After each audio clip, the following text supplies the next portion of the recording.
All right, so I'm just pulling the minutes from the last two meetings to the side. And we'll jump into today's agenda.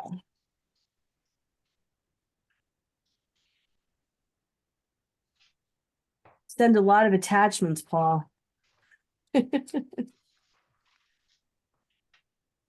Yeah, with the minutes from the previous month. Okay, so is there anyone from the public, any guest comments that we have anybody log in, Delene? Nope, we don't. Okay. So we're gonna skip over 3 and 4 right now on the agenda until we have another committee member meeting with us. But hey, Sonia, how are you? Nice to see you. Hello, everyone. Hi. How you doing? So we can get started with Samuel Berg. I'm assuming that's you there, Mr. Berg. Hi, welcome to the Tree Advisory Committee meeting. I understand you are with Eversource and you're the vegetation manager, and you're going to talk to us a little bit about what's going on with distribution lines. That's correct. Okay, the floor is yours. All right, well, I thank you, Erica. Our focus on roadside distribution is essentially those lines that run from a transmission station to your home. And they primarily run right down the road. And maintenance of those lines is crucial for reliability and safety. And we trim those lines on a 4-year rotation. And so what we're seeing here in Norwalk is very similar to what we were doing in 2020, where we had about 80 miles scheduled. And the primary portion of that is out of the Riverside sub, which is right by at the bottom of 123, the 9S circuits. They're all in the side that's, say, above the hospital heading toward New Canaan.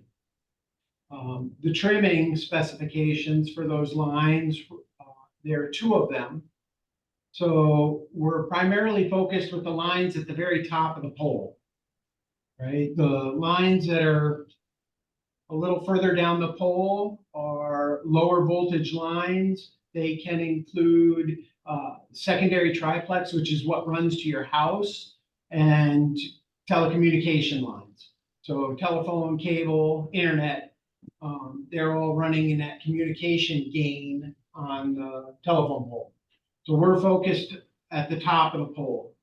And there are 2 types of lines that we're focused on. One is primary single phase, which is just 2 wires, or 3-phase or backbone, which is 3 wires running directly across the top of the pole. And for backbone or 3-phase, we like to think about it like a artery, right? So it's a main line that has a lot of offshoots from it. And we separate all these out into circuits so that if one particular line goes down, we can feed other areas from other circuits, and you reduce the amount of people that are affected by the outage. So on backbone lines, those main arteries, we're looking for 10 feet on the side, 15 to 20 feet above, and 15 to 20 feet below. And for the lateral or the single phase lines, which is, say, something that runs down a small dead end street or behind a couple houses to feed a small neighborhood, those laterals, those single phase lines, we're looking for 8 feet on either side, 10 feet to 15 feet overhead, 10 feet underneath. The maintenance has been ongoing for quite a while now, so we're essentially cutting back to existing cuts, or cutting back to where they've been cut back to in the past. We're not looking to open those lines up more than they ever have been. But we are looking at 2024 in a slightly different way. We're looking at it from a more data-driven approach. And we're focusing or prioritizing our efforts on areas that are going to improve resiliency for the system. So the less number of people out over larger events. So a lot of our focus are on backbones more so than laterals. And there was a push on that data. So what we're looking at when we say data-driven approach, we're looking at historical outages on blue sky days, like a normal day like today was, and on gray sky days, what happens during storms. And we're making more of an effort to move resources into areas that are going to have a better impact on that resiliency or on that reliability of the system as a whole. By reducing the larger number of outages, the more people that are affected, and for the amount of time they are affected. So we have a innumerable amount of metrics that we monitor when it comes to utilities and vegetation management. So if I have a tree, a dead ash that's on the side of the road that is leaning toward a key piece of infrastructure, say a switch bank or something that's going to help move power from one circuit to another circuit. I'm going to focus on that tree because it's harder to get that piece of equipment replaced and put in than it would be if a tree just comes down in the middle of a line, where they can string the line back up, and you're talking about 3 to 4 hours as opposed to a number of days associated with the outage. So focusing on backbones and critical infrastructure that can be impacted by trees that are clearly a hazard. So when I did my presentation for Paul, Chris Torrey, Jose Ortiz, and Sarah, we told the city that we're going to focus on trees that are clearly evidently hazards, dead, severely decayed. We're not going after live trees that are structurally sound. And any of the town trees that we're going to bring to their attention and question removal are going to be primarily along backbone and are going to be clearly evident to anyone and everyone that might look at it. And by shifting our focus in this direction, and we're hoping to reduce the level of impact of larger storms, right? So protect the infrastructure. Samuel, can I just interrupt for a second? So some of these trees that you are targeting with this data-driven approach, are some of them city trees, and so you would work with us or with Paul in getting them removed or trimmed? And are some of these residential trees? Is that what I'm understanding? So Erica, it's going to be both. We have private trees, we have town trees, and anything that's within the town right away, or even a question as to whether it is, I always err on the side of caution, and I bring it to Paul's attention or Chris's attention. The trees are going to be, we're coming toward the tail end of the impacts that we've seen from emerald ash borer, but there are still some large diameter ash trees that are out there that still need to be removed.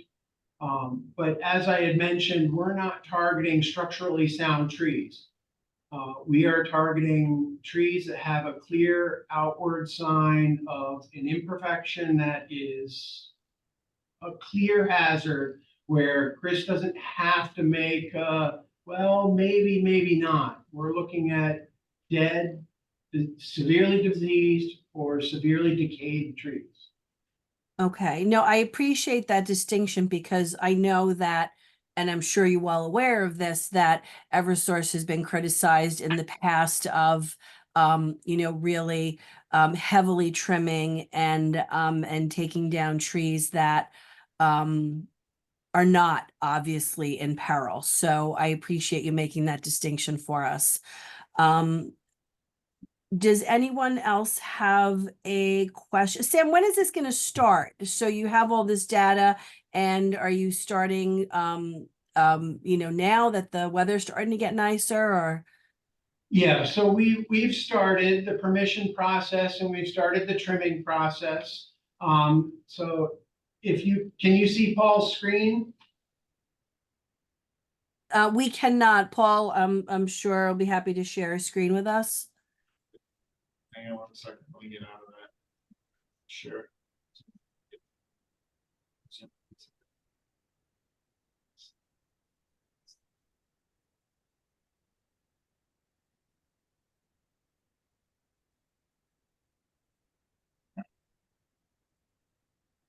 And so while Paul's doing that, so part of the process then, if it's residential, would be getting permission from the homeowner. That's right. So we have permission specialists. Our team that'll be working in the city of Norwalk is Lewis Tree.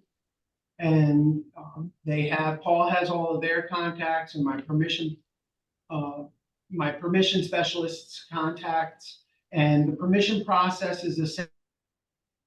It's a door-to-door approach. They're making multiple attempts to contact the property owner, permission or consent.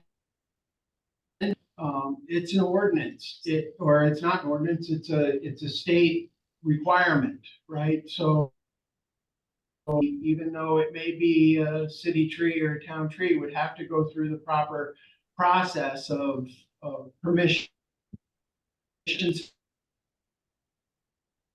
What are we looking at here?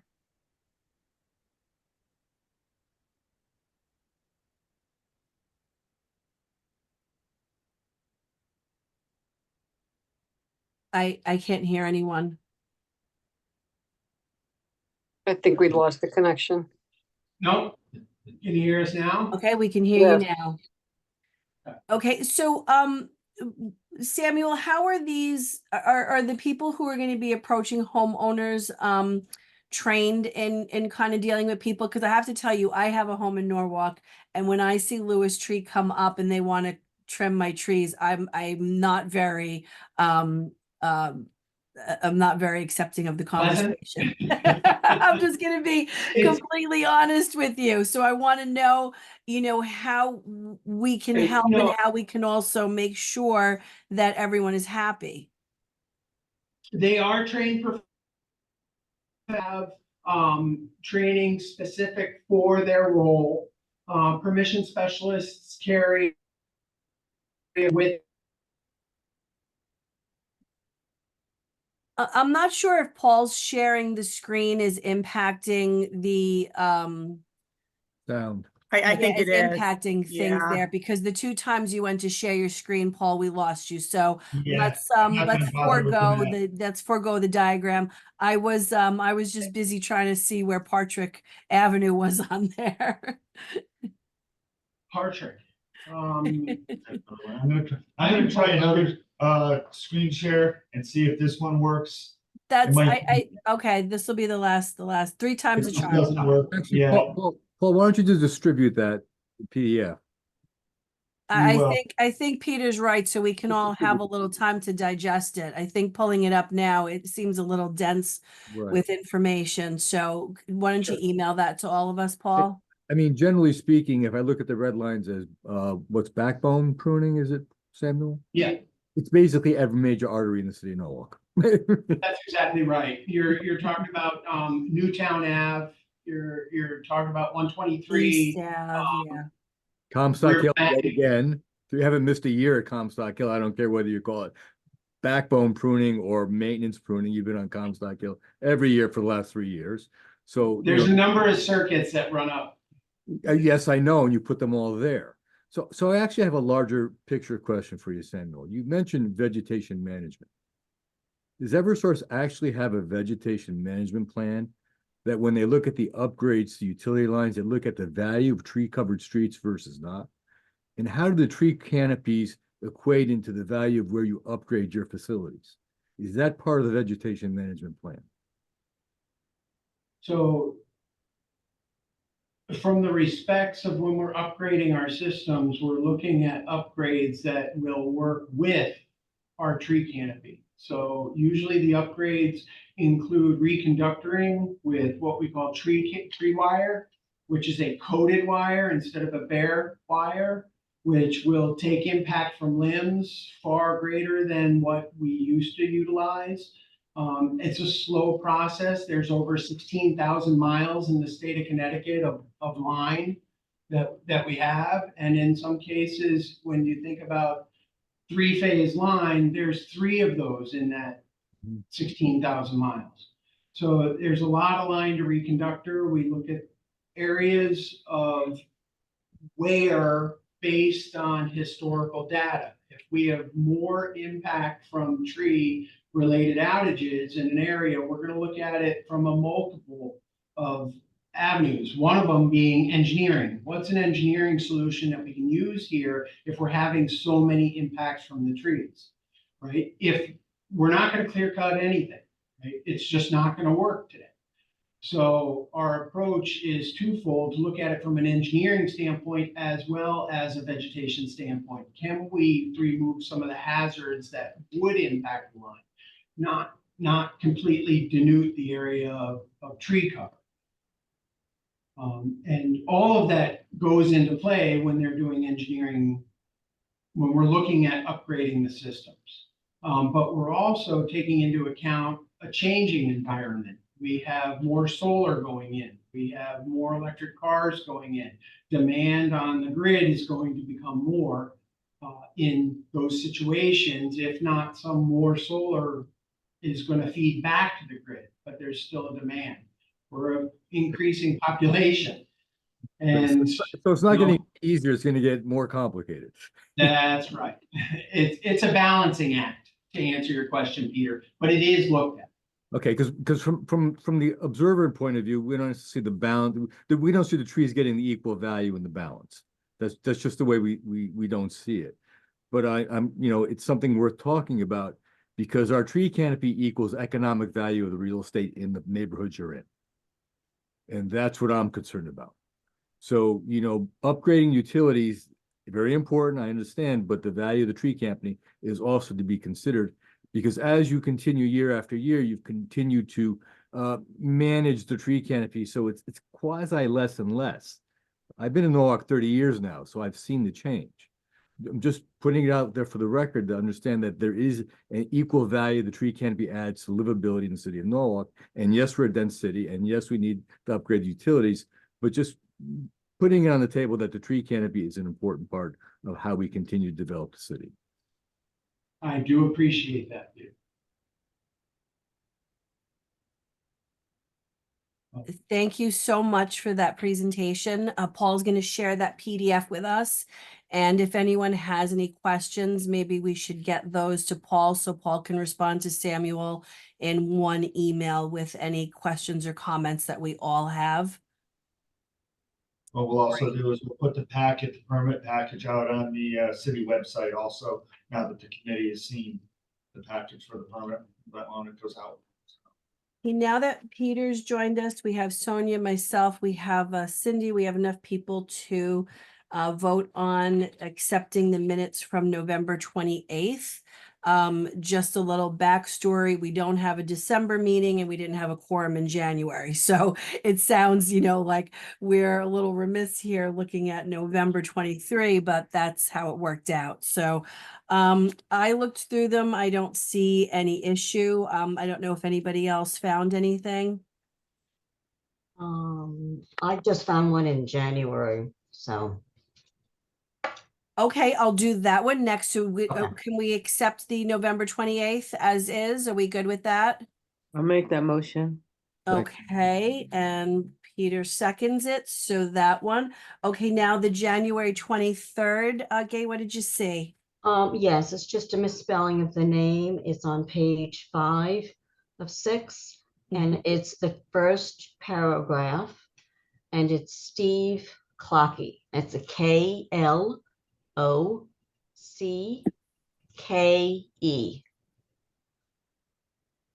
Do you want me to repeat that? Delene, Colleen? Did we lose Delene? I'm sorry, I'm here. I wasn't. Oh, there you are. Yeah. Oh, Delene, do you want me to repeat that? It's on I can get it from what you said already. It's fine. Okay, thank you. Oh, I see, because we have Clocky with a C and a Y. So Right. it's K and then KE. Got it. Okay. Other than that, I think we're good with everything. So move to accept with that change, the January 23rd minutes. I'll make that motion. Okay, awesome. Thank you, Sonia. We are good with that. Okay, and so let's first welcome Sarah to Norwalk, the city of Norwalk, and welcome to our Tree Advisory Committee meeting. We're excited to have your position represented and your position filled by someone with your background. So if you would introduce yourself and tell us a little bit about the master plan. Sure, yeah, great to Thank meet the you. folks I didn't get to meet at our last meetings. I wouldn't even bother. It's all right. Yeah. So I joined the team in December. I'm working under the Parks Department under Ken Hughes. So my position title is arborist/horticulturist. So most of my job will be to be involved with tree management citywide. So I'll be assisting with the tree planting contracts, working closely with DPW. But my primary focus is on this tree master plan that we have a consultant working on. The other part of my job is also the horticulture aspect. So I'll be working on a land management plan for all city agencies to work off of, especially with our new pesticide ordinances. So I'm available for kind of information on that front. For the tree master plan update, so the consultant completed a canopy analysis citywide, kind of like a top-down view of areas that are canopy dense and areas where we don't have as much canopy, primarily in the urban core, South Norwalk specifically. So we got that data. That will be a huge piece of what goes into the tree master plan, especially when it comes to locations of where we should be focusing our efforts to plant trees. And not just on right-of-way property, but also how to get public buy-in so that we can get increase our canopy on private property as well. The consultant also completed an inventory in South Norwalk, Springwood, Woodward, that kind of area. They inventoried a little over 4,000 trees. They're also noting areas that seem suitable for future planting, and even to know if it's a larger planting space or kind of like a little tree pit in a more urban area. So we have that data available. We are also in the process through a new grant from the Inflation Reduction Act that we were awarded. We are hoping to get them on board to do a full inventory of the city to capture maybe 75 to 100% of our public trees. So that would be something that we'd be working on the next 6 months with them to get a really full picture of the trees in Norwalk. Our next steps, we have had our internal stakeholder meetings. So we've met with city staff primarily, different groups, city planning, common council, some of our chiefs of staff, things like that, to get their input. And the consultant wants to understand fully what our priorities are within the city to best guide the tree master plan. Our next step is to interact with our external stakeholders like Land Trust, the Tree Alliance, other public entities to get their input for the same reason, make sure that this plan really works for the residents and the city staff of Norwalk. So that's coming up, and have more updates in maybe a PDF that Paul can send as well, kind of forecasting what the next year is going to look like. But so far we've made some really big strides on the master plan, and I'm really happy to be hopping in while this is in the early stages of development. So whenever I do have an update, maybe every couple of months, I'll try to bring it to this committee. And I really look forward to working with everybody. That would be fantastic, Sarah. One of the things that we've tried to maintain ourselves is the tree inventory. And the last 2 summers, I wrote a grant getting extramural funds to support a student working on that. How do you see that helping you? Is it worth maybe having a conversation with you and some of my students at NCC, which I'm CT State. We're not NCC anymore. We're CT State. I have to readjust my vocabulary, but maybe having you talk to our students and maybe have a possibility of an internship or something. Absolutely, yeah. Especially if we could have more like an internal program to survey our parks or schools, or kind of a more intimate survey of public spaces. That would be really great. And that way the consultant can really focus on kind of the more difficult areas to reach. Cranberry Park comes to mind. Sure, sure. Yeah, so that'd be great, yeah. Okay, so Paul, if you could share my contact information at the college with Sarah, that would be great. You know, getting you in this semester, then I'm thinking again next semester around Arbor Day to, you know, really do a program with the kids would be, maybe next semester might make a little more sense only because the summer is a bit closer for them. Oh no, this semester, I'm so confused. This semester it would be great to get you in because we have Arbor Day coming up and Earth Day, and then they can apply to work with you for this summer. Sure, yeah, that'd be great. Yeah, See, we can do those that. November minutes threw me off. And we would share the rest of the stuff with you because Sarah had a little PDF presentation too. But right now, for some reason, every time we bring up a PDF tonight, it's kicking us out of the Zoom meeting on the smart board here in the conference room. So we'll send the actual slides from that too. That'd be great. Thank you. Thank you, Sarah. Nice to meet you. You as well. Okay, so any updates with the capital tree planting program?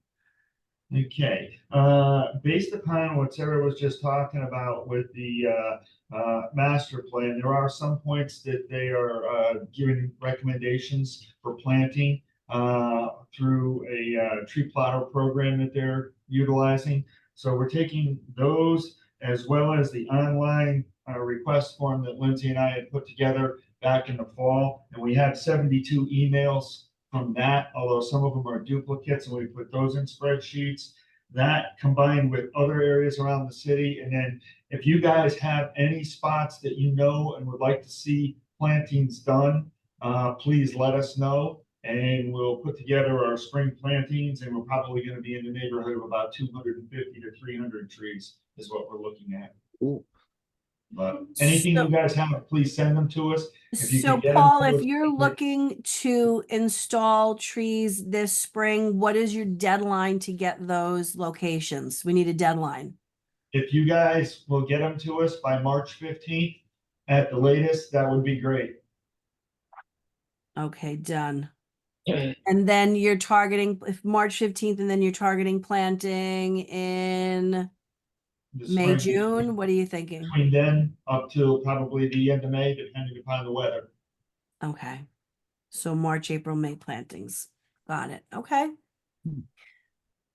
Paul, you have that form. I think we might need to tweak it a little bit, and then it probably makes sense to share it with Sarah, and maybe get it up on our website. There's a form, Sarah, it's very basic, but it could use a little updating, a little spiffing up, as they say. Where Already given them people to us. She has can all, select a location where they would like to see a tree. I mean, it asks, for example, for them to indicate what tree they want to see there. I think that's an inappropriate question to ask a general public person. They have no idea what trees, we can get and what would be appropriate in that area, and what we have contracts, in terms of pre-negotiated rates and all of that fun stuff. So I think maybe we can work with you, if it's okay, and update that form. Or instead of saying we, I can say I can volunteer. And I could work with you and update that form. And then maybe we can, get it out to people, get it on our website, and that will be the form that people have to fill out if they want to see a tree someplace. A lot of times people say, well, I don't want to be a liaison because I don't have the time. However, I want to see 10 trees here, 4 trees here, 5 trees there. And in essence, they've already just made themselves a liaison, right? But we need to have some kind of a formal process, and that's where that form comes in. And since we have someone in your position now, it makes sense for us to make sure that that form makes sense to the general population who's seeing it, who's not an arborist. Sure, yeah, I'll work on updates, and I can either bring it to the next Yeah. meeting or just send it over to you guys to review.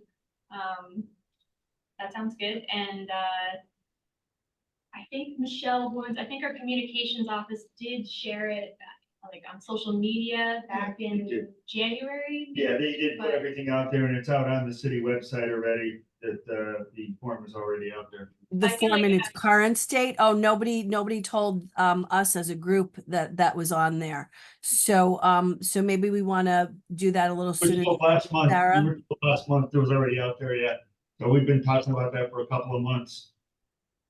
I think maybe Earth Day, Arbor Day, when we're tabling, let's have the form there and have some advertisement for it, and then Yes. push for fall plantings if we get those in.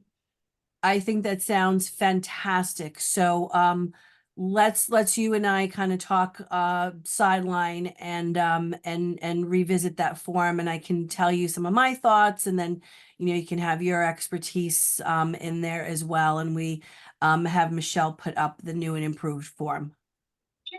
So Awesome. Thank you.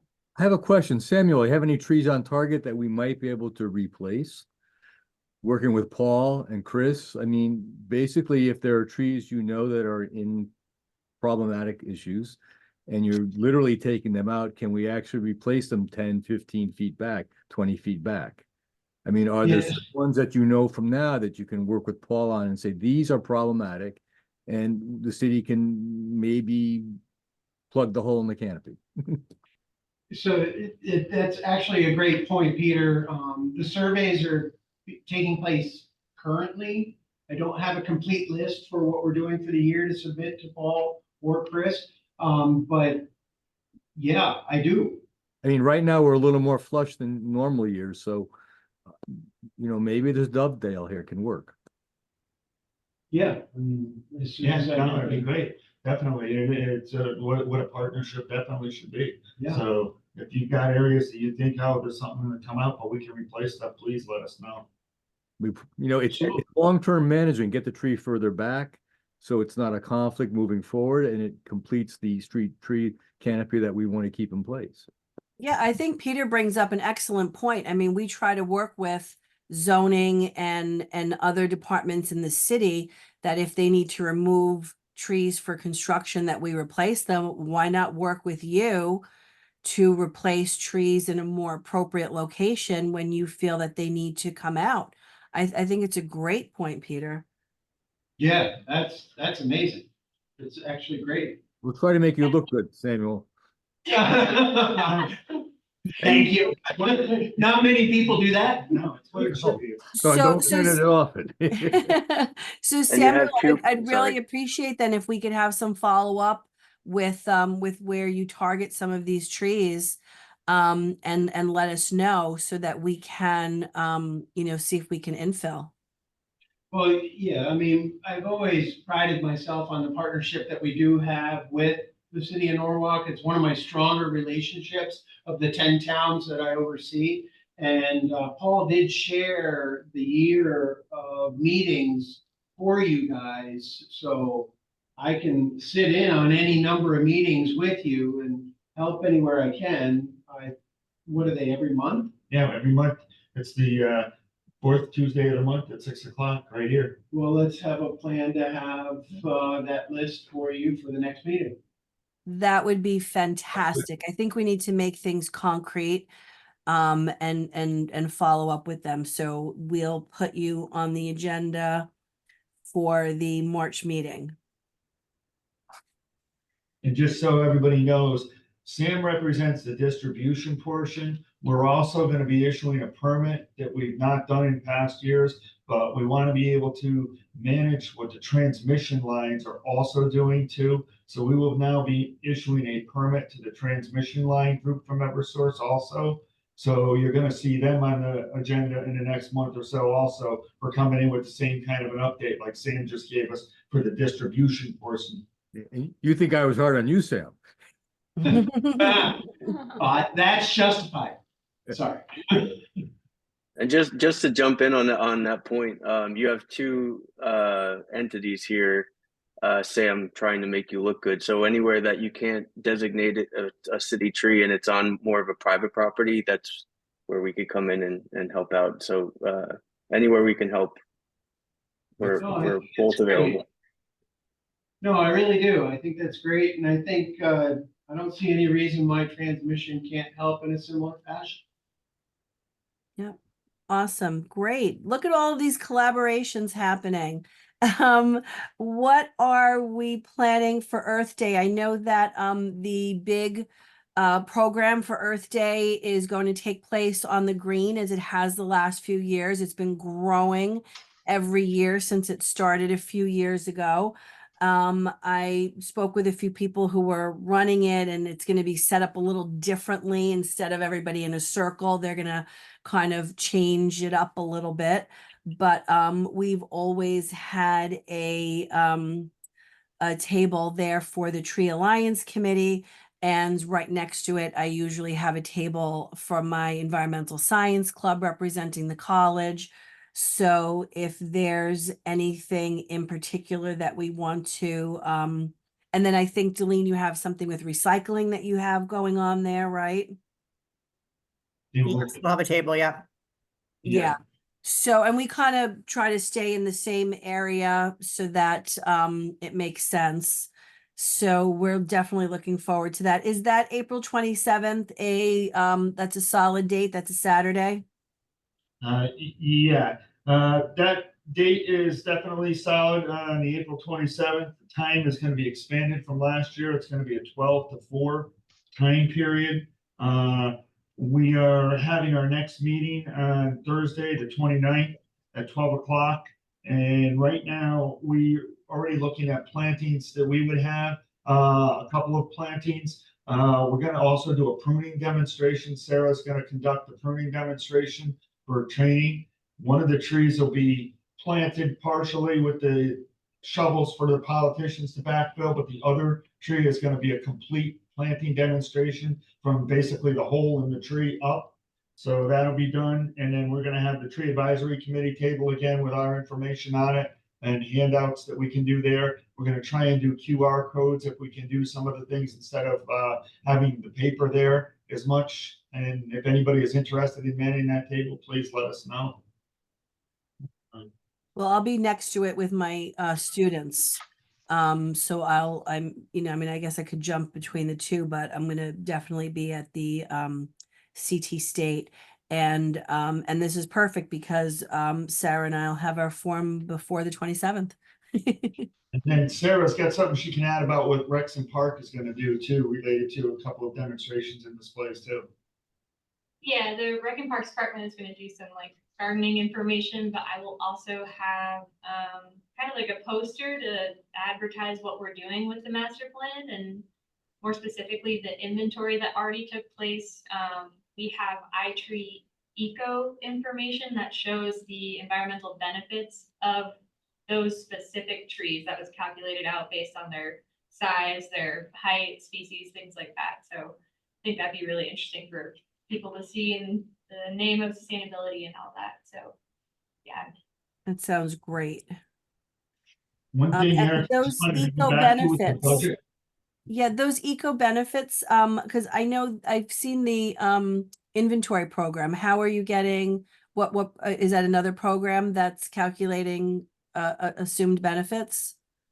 Yeah, iTree Eco is, I think it's actually like open source. You could go on there and type in, I have a maple and it's 8 inches DBH and it'll spit out that information for you. But essentially the consultant software has that Built in in. software. Yeah, and so when you put in a tree, it Oh, spits it out. what a fantastic teaching tool. Thank you for that information. Awesome. All right, Eric, if you go back a to the budget, cleanup event for Arbor Under- Day? under number 7B, can we go back to that one? We skipped that one for the budget. Oh, okay. All right, I talked a little bit last month about it, but I'm just gonna go over the numbers again because it gives an idea of where we are in terms of the different grants that we have that are out there. Right now, the Martin Luther King Corridor Initiative, we still have planting to do there, and we have 144,596.75 available. So we have that available. The DPW ARPA funding, we are almost out of that. We have $245.25. The Economic and Community Development ARPA, the money that we have left for that we have 184,776. 776.75. Yeah, this is all in the minutes from last month. Yeah, and I want to make sure that we coordinate getting the sites here so that we can spend the money, and the ARPA money has to be spent by the end of the year. So when we're looking at that, that's something that can be used anywhere around the city versus the Martin Luther King Corridor Initiative has specific areas and boundaries. And then we have just a little bit of TAC money left for the capital budget. And the total is $330,000 that we have. So if Okay, we've got so- specific areas, we can put them in the categories to try and maximize the usage. All right, so we can carry over everything but ARPA, and if anybody wants the details, it's on page 4 of 6 from our January minutes. Okay, did you want to mention anything about the Arbor Day cleanup? Rich is not here, so did you want to take that over, Paul? Yeah, Rich and I had talked, and he thought it was a really good idea to continue with the Arbor Day cleanup with what we've been doing. So we were going to take a look at the next section of the Norwalk River Valley Trail. And Peter and Rich and I were out there and walked it. There's plenty of work that can be done out there.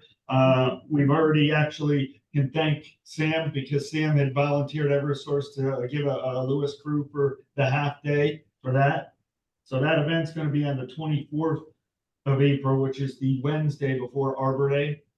And then once again, if we've got locations, maybe we can do more planting as we clean the area up. Well, This event has grown over the years, and it's a really great showcase for a lot of the companies that are in Norwalk. And we give a lot of press and kudos to them as well. But I just want to point out it's not a public program. So it's not something where people are going to be showing up like on the 27th, where we hope families and other people are there. This is kind of a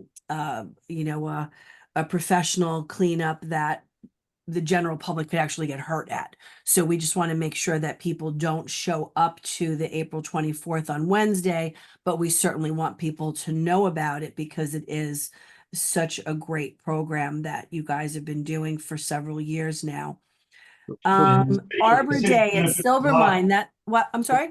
So Paul, The city benefits a lot from that because we've got 5-6 companies that now volunteer half a day's time for cleaning up arbor related things, and tree pruning and cleanup at no cost to the city. No, exactly. And we make sure that we mention all of their names so that they get the credit that they absolutely deserve. Silvermine Elementary First question School. for Paul. Oh, go ahead, Peter. Clean up along the trail, the northern piece that we couldn't do last year? We're going to continue going up further, yes. And we're defining which location and area right now. So we're gonna do a walk in the near future with Rich to actually lay out which section we'll be working on. And so, all right, depending on that location, we may need to pre-tag. Yes, Because there are good species in there, you know, that are native and should stay, and there are multiple native invasives. So, you know, that sort of predetermines also what the landscape sculpt's like. I mean, when you walk away, it should be effective. and at that event, what we're gonna do is the areas that we cleaned out last year down by the intersection of Connecticut Avenue and West Avenue, across from the wall.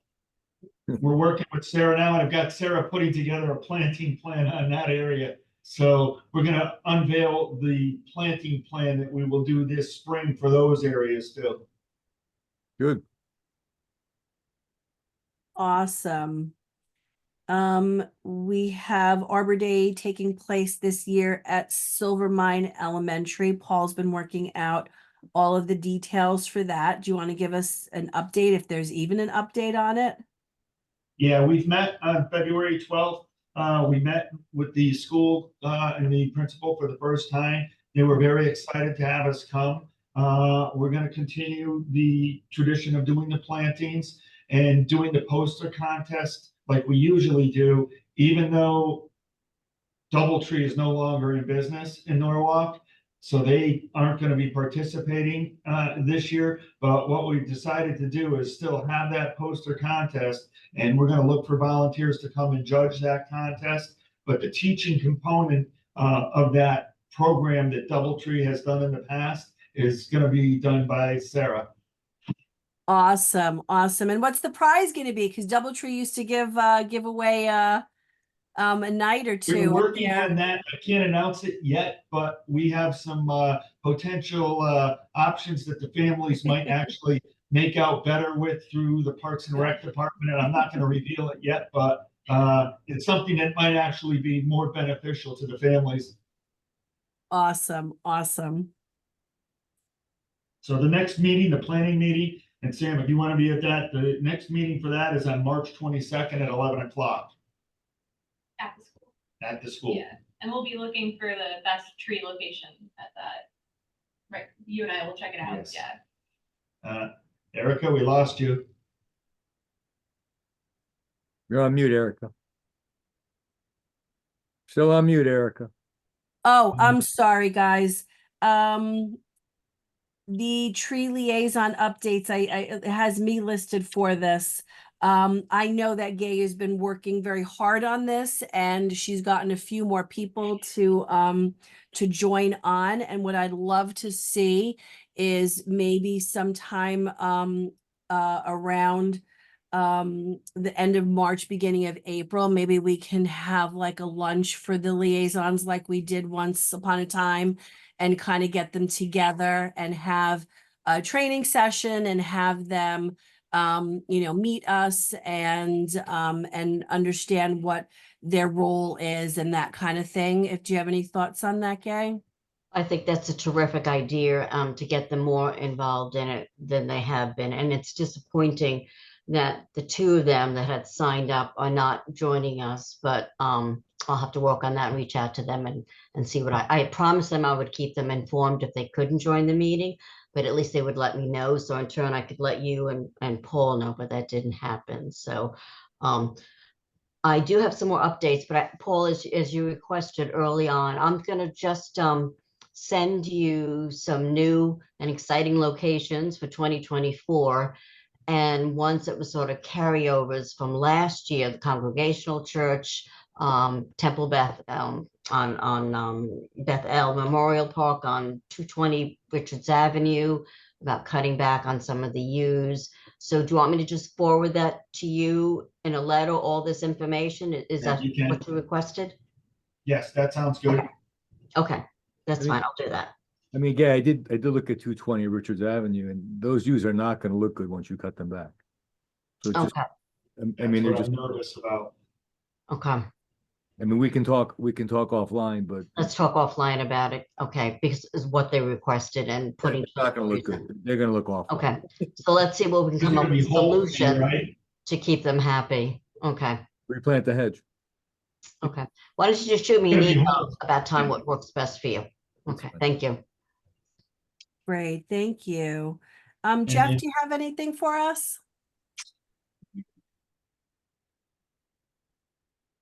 I do. So just real quick, I wanted to ask just to get it on into the minutes, a question for Paul. The tree in Woodward Park on Woodward Ave and Dock Road, there was one that was dead? Did that ever get replaced? I believe we were gonna end up doing it. I don't think it's been done yet, but we have to do it. Okay, I just wanted to keep that on the forefront. And then sticking with trees, Norwalk Tree Alliance has a list of tree plantings from interested homeowners that we're planning out to plant in 2024. So that was good. There were a couple of programs that we ran last year. A couple of people bought Christmas trees or trees for Christmas. And we're going to plant them this year, not evergreen trees, but it was sort of a play on Christmas trees, right? So that's pretty exciting. They kind of span the all throughout Norwalk, which was really good.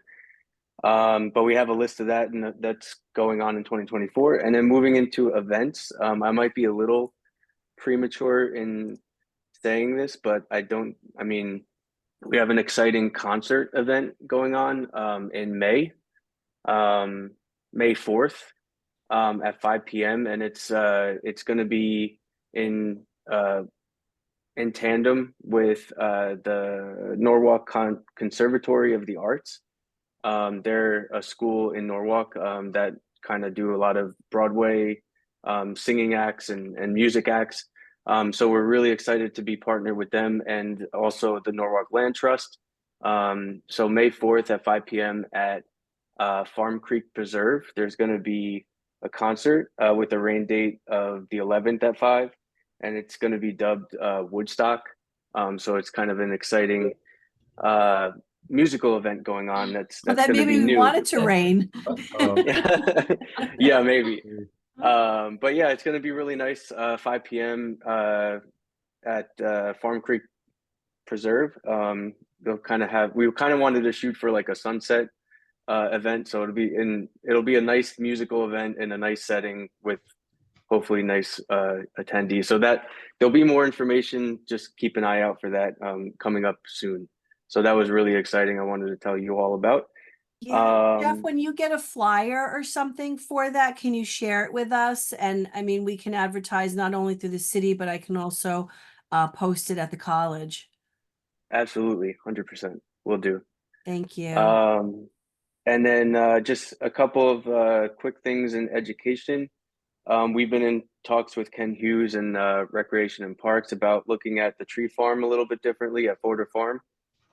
So we're looking at potentially planting more native trees in there, setting up a QR code system that links to a self-guided audio tour, and taking up. We're looking at potentially opening the fencing a little bit because the fencing now currently just allows for invasive vines to grow, and they're just difficult to keep up with. So we're going to try to eliminate that issue and make it a little bit more open to people going to the parks.